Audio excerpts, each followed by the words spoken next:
Hey guys, Kurt with Millennial Hardware. Welcome back to the channel.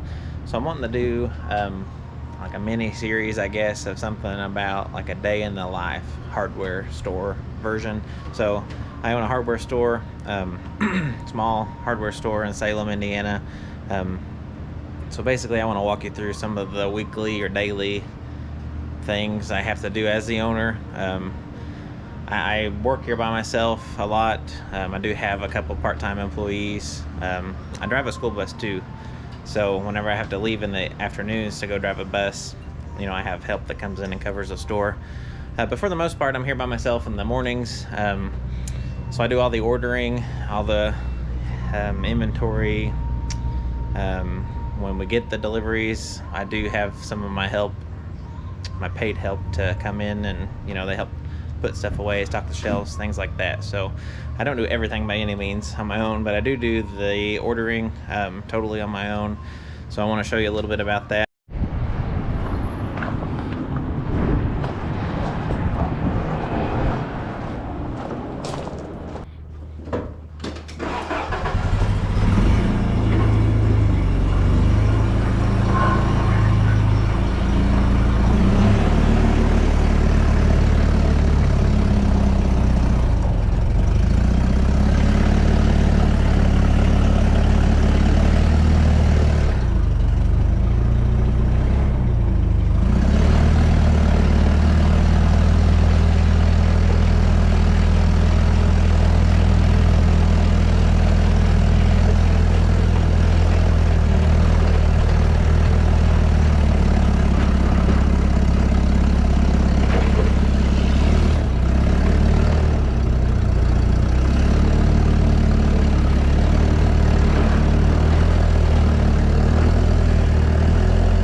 So I'm on the computer here. I don't know how much of this you'll be able to see, but so this is our shopping cart. This is my hardware company.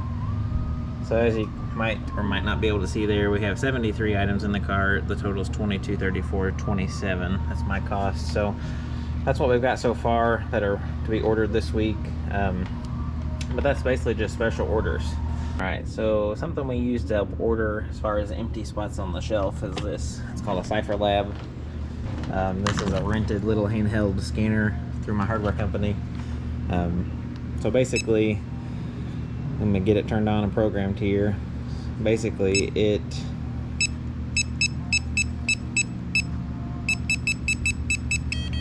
so we can walk around, see it's ready to scan now. So we walk around and scan items. Basically, they'll automatically upload to our shopping cart, which I just showed you on the computer. So from the shopping cart, we can just submit the order. We can edit quantities, we can delete things, we can add to it. But basically this just saves the time of actually typing a search for each item in the store, and you scan the empty barcode. We can put in a quantity at the time of scanning. Let me just show you some here. So here's an empty one. I'm just gonna scan. I'll just hit 2 for quantity and then enter. So basically, go through, I'm just gonna scan only. So what I'll do later is edit. I'll edit the quantities on the computer, because I can do that at home too after hours. But basically I have to be here to scan. So I will go through now and walk through the motions of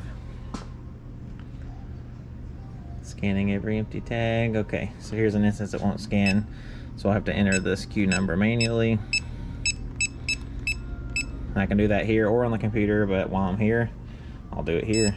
So basically, that's all there is to it. It's not a hard job by any means. It is easy to miss things.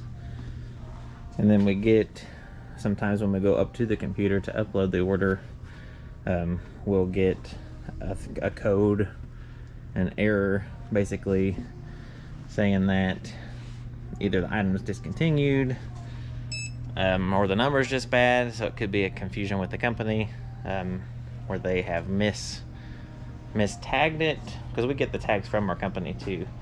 They mail it, or they send the tags when we get the order, when we get the delivery. So we get one tag for everything we get. Makes it easy for us, but sometimes they don't match up as far as the barcodes. So the barcodes don't always match what's on the product, which isn't good, because then when we go to order it, now the tag that has been there for who knows how long doesn't match any product. So but that's just part of it. It's not real often. Over the course of several hundred SKUs, we might have like 4 or 5. So small percentage of the actual items. It's still a great benefit to be able to scan all the empty shelves. I've got another torn tag, so I'll have to type it by hand. Basically scanning every one of those. Like I said, I'll edit the quantities on the computer later. This will at least just tell me what I'm totally out of. And again, I could scan tags for things that are low.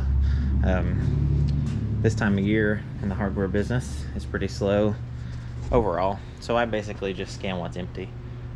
If we have something on the shelf, unless it's just a good seller or something that people normally buy in large quantities, like plumbing fittings, you know, a 50-cent PVC coupling. Sorry, I got a missed call there. But a 50-cent PVC coupling, I'm not gonna, you know, order one. Normally, they come, you order usually 50s. On the bigger stuff, you're probably talking more like 10. You know, you get 10 of them, sometimes a 6 in a case, or a shelf pack, they call it. But usually like a small fitting, a 1/2 inch, for example, PVC coupling or CPVC coupling, you're looking at 50 in a case. You know, it is what it is. I could just order one normally. I mean, they'll sell me just one if that's all I want.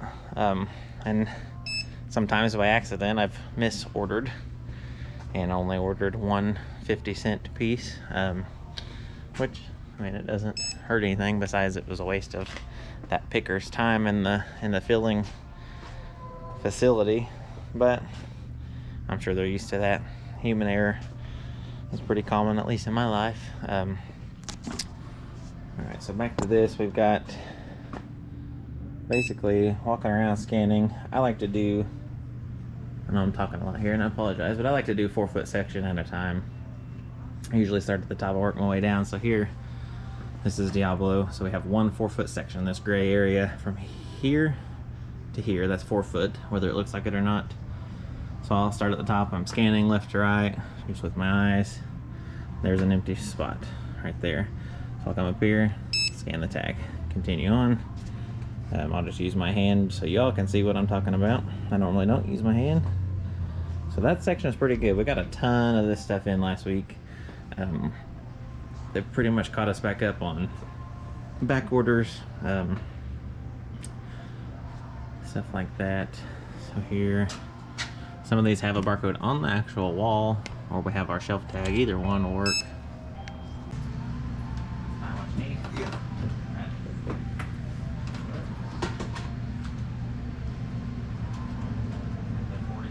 I think they were 45 cents.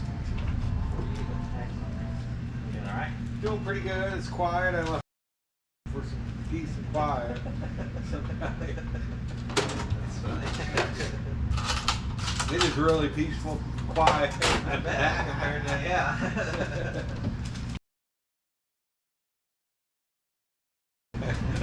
Just with nature. Yeah. Thank you. Thank you.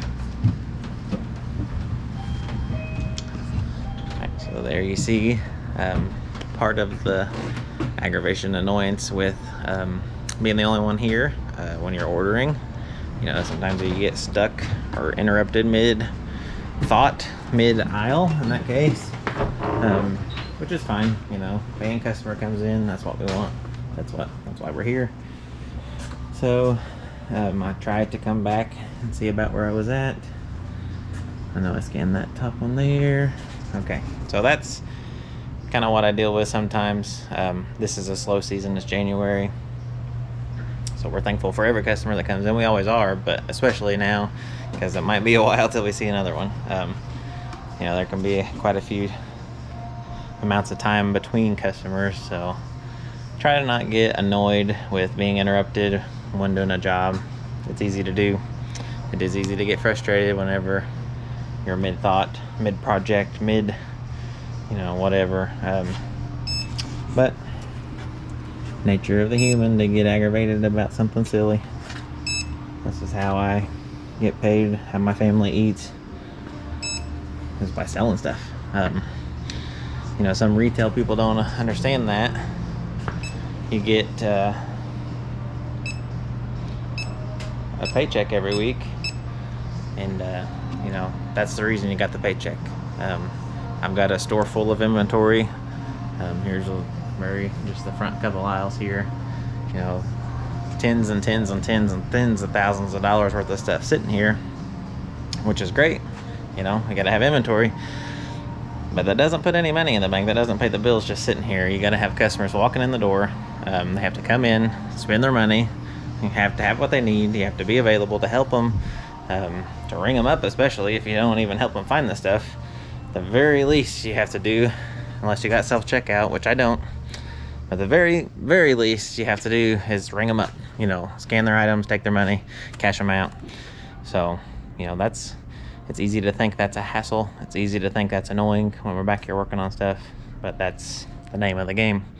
Every dollar I make comes across that counter and into that cash drawer or by card. Either way, still the items have to be scanned across the counter, so that's how it works.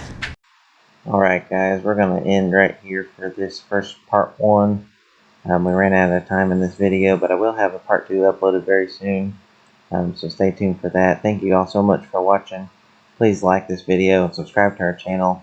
I'm trying to get more in the rhythm of doing a regular upload, so thank you for supporting this channel. Have a great day, guys.